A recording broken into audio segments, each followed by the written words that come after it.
Good morning, everyone. Happy Sunday to all of us. This is your acronym individual giving you a verse a day from Ezra chapter 3, verse 10 to 13. It's all about feelings, a celebration after the laying of the temple's foundation. The builders laid the foundation of the Lord's temple. Then the priests, who were dressed in their robes, looked their places with trumpets, and the Levites, who were Asaph's descendants, took their places with cymbals to praise the Lord according to the instruction of King David of Israel. As they praised and gave thanks to the Lord, they sang antiphonally. What a good antiphonally. This is good. His mercy toward Israel endures forever. That all the people shouted, "Praise the Lord," because the foundation for the house of the Lord had been laid.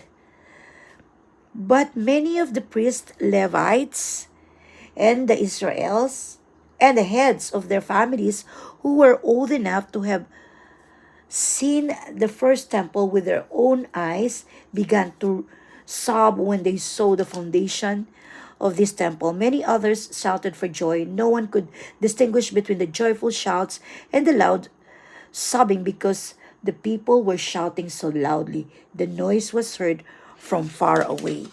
So, feelings, if you have ever laughed and cried all at the same time, you know how mixed up emotions can be. All of the people at the temple were remembering the long and hard road that had brought them to this period of celebration. Some released their built up tension and emotion in joyful shouting, while others cried.